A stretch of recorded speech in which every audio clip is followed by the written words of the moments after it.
Jam Creates here. Got another video for you guys today. This is another old school comics video. So this is Prophet #1 from Image Comics and Extreme Studios. I can't help it, like just having watched so much ECW back in the day, anytime I hear Extreme, I always just want to say like, Extreme. So anyway, it just feels right to say it that way anyway. So anyway, this is a book I bought back in the day, back when it came out. And so let's just go through it. Obviously, this is an old school comics video, so it's not really a review. It's more just a, hey, let's look back at this thing from a time. Before we get into it, if you're new to the channel, make sure you subscribe, hit the bell for notifications. If you've already subscribed, make sure you're still subscribed. You can follow me on Twitter at jam_creates. You can follow me on Instagram at jam_creates. And don't forget, sign up, the link's down below, for Indie Comics Underground. Just go to indiecomics_underground.com. You can sign up. That is my free online zine dedicated to indie and crowdfunded comics. So you can sign up for that, and you will get early access to every issue before the rest of the internet gets it. You get it sent directly to your mailbox before the rest of the internet gets to see it. And while you're there, you can read all the back issues. Okay, so also, if you feel like supporting the channel and helping us out, would be much appreciated. You can get a Smiley Bones die-cut sticker. You can get Indie Comics Underground stickers. You can get Smiley Bones t-shirt. You can get Indie Comics Underground t-shirts. You can get a mug with Smiley Bones on one side, the Indie Comics Underground logo on the other side. All kinds of good stuff, and it definitely would help support the channel and keep things going, keep the lights on around here. All right, so I'll talk to you guys about that stuff. You know, I much appreciate it. So anyway, let's get into, this is Prophet #1, like I said, by Extreme Studios. So that was Rob Liefeld's studio back in the Image days, when Image was really just getting started and launching all sorts of new books. So this is from 1993. It's October of 93. So on this book, I mean, on the cover, obviously, Liefeld did the pencils for this, and then I'm assuming Panosian inked it. Inside the book, we've got, you know, creator, writer, and layouts by Rob Liefeld. So he didn't do the actual pencils or anything. The pencils and the inks were done by Dan Panosian. So, you know, he basically, Liefeld wrote it, he created it, and then he did the layouts, and then Panosian did the actual penciling and inking.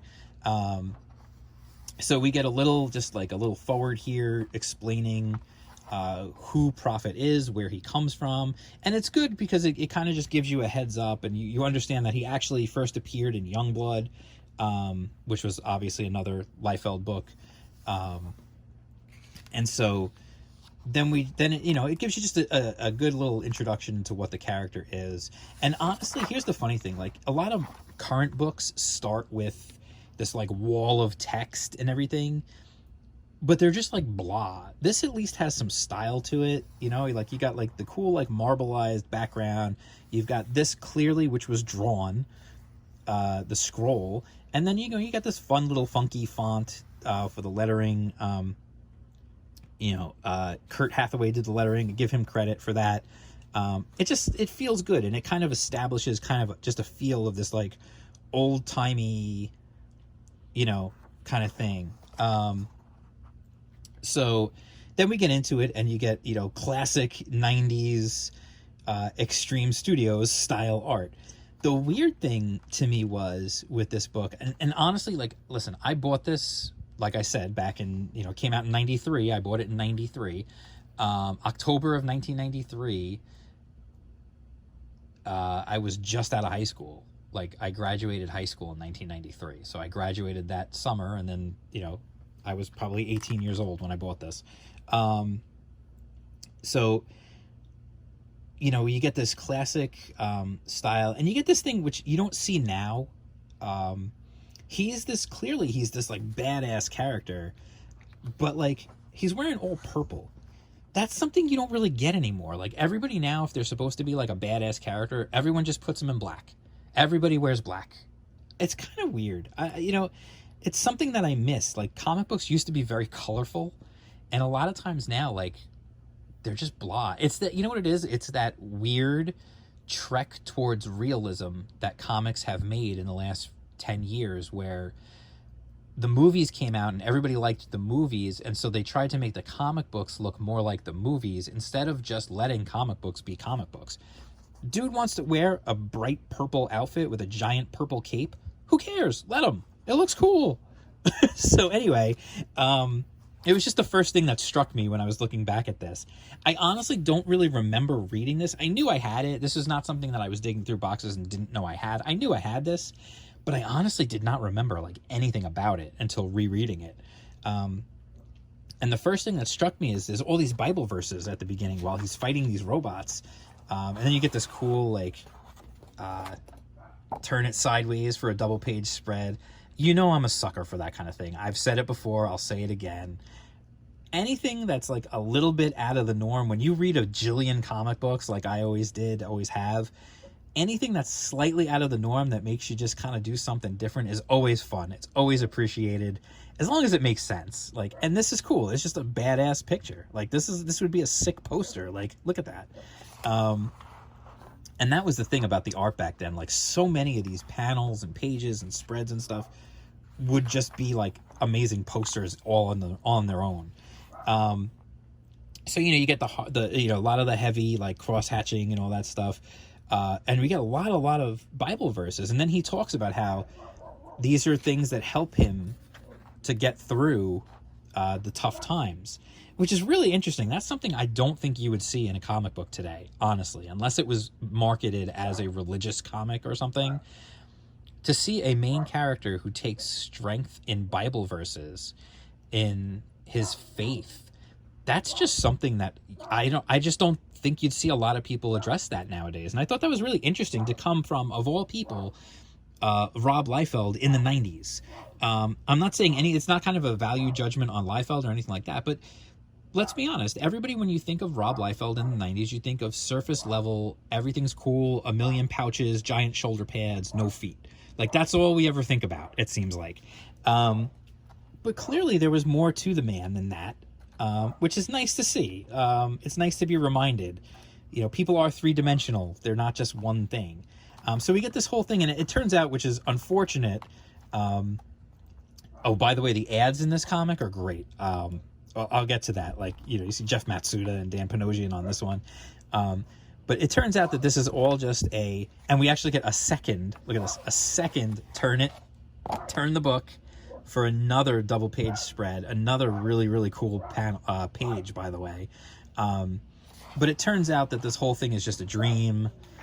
He actually faces himself in the dream, and he's like, no! So he gets woken up. And then this was something that, really, I don't know if you can hear my dog, Beans, is going crazy again. We probably got another delivery or something. And of course, nobody up there will stop him from barking. So anyway, it could also be the lawn guys. I hear when the lawn guys come, that dog goes nuts. So yeah, I think that's what it is. I can hear like a weed whacker or something.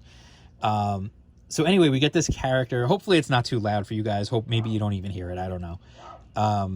So we get this character Kirby who comes in, and what's really interesting to me, and I'm sure this was on purpose, but the character's name is Kirby, and to me, this is like a classic Jack Kirby pose to the character. Like, he just looks like a Jack Kirby type character, and like a Jack Kirby through a Rob Liefeld filter, I guess you would call it.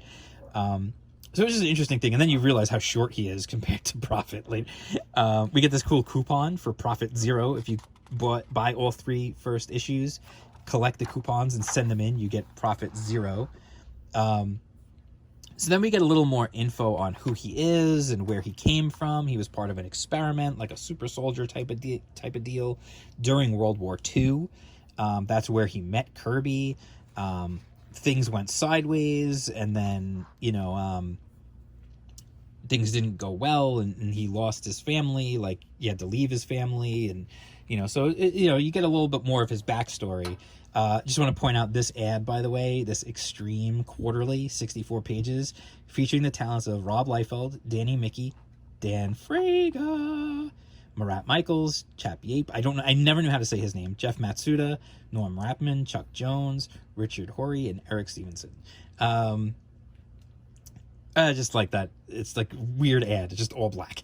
But just the names was cool to see the names in there. So then they're getting ready, like they're on this mission to reconnect him to this satellite that gives him all his like abilities and stuff. So he'll be back to his top strength.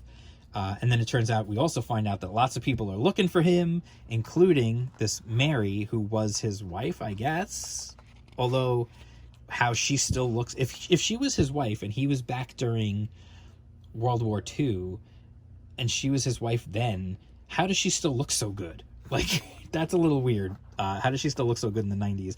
I'm sure there's an explanation for it that we'll get at some point. Savage Dragon ad. And then they go on this mission, and they're going to try and break into a military installation in order to get him reconnected to this satellite that will give him his power. It's called Doc. I find this funny, and I make it a joke, but I don't really care. I'm just making a joke. They're in Alaska to break into this base, and he decides to go to Alaska to break into this military installation and not put on a shirt. I just thought that was funny. And then we get another, what is that, the third or fourth double-page spread, vertical double-page spread in the book. That's pretty freaking cool, like, honestly. Like, and again, it's another badass picture that would make a great poster. So they're caught, and it's left on a cliffhanger. What's going to happen, you know? Honestly, it's a much better setup than I thought it was. That I like, really, like, it's a deeper story than I thought it was actually going to be, just from, you know, it's a big buff dude in a purple outfit with swords. Like, what's it going to be? Easy or whatever. Like, but then when you read it, like, honestly, there's way more depth to it than I thought there would be. Then we get this, which is really interesting. We get this whole article written by Rob Liefeld, which is honestly really interesting to read, because he talks about how this is a character who was inspired by the idea of Rip Van Winkle, you know, sort of the Captain America model of being frozen in time and then being a man out of time. But then also he talks about how a lot of the passages scattered throughout this and future issues of Prophet are taken from the Bible, and, you know, and he said they'll be used on a regular basis as Prophet draws strength and wisdom from them. And he says, if you've never read the Bible before, you should give it a chance, for no other reason than the fact that it contains, at least for me, the very first superheroes. So he's talking about, like, how as a kid he read the Bible, and like David and Goliath, Samson and Delilah, the Battle of Jericho, like all this different stuff, like, inspired him as far as heroes go and stories. And I just find that really refreshing, honestly, to see somebody talk openly about their faith, and even if whether you agree with it or not, I don't really care. I just find it interesting to get this glimpse inside. And obviously this is a much younger Rob Liefeld. I feel like maybe now he might be a little more guarded with that kind of stuff. Although if you see him, he seems pretty open on Twitter and stuff. So you get this little pinup, which is cool. And then this pinup is freaking sweet. I like this pinup a lot. I just like it. What can I tell you? And then check this out. This ad. Art T. Bear covers Supreme. So obviously Art was doing the covers for Supreme, for these, at least for these 2 issues. I don't know if he did more than that. But first and foremost, just look at Art. Art's drawing is freaking amazing. Art is such a great artist, and I know it sounds like weird to say Art is a great artist, but Art is really cool. I've met Art. I've talked to Art online. I met him in person at a convention. Really cool dude, really down to earth, really fun to talk to, really smart, really caring, just a genuine dude, and a fantastic artist, and willing to give help to anybody. Like, honestly, if you just need, especially inking, if you need inking help, first of all, you could do a lot worse than to get inking advice from Art T. Bear, one of the best inkers in the history of the business.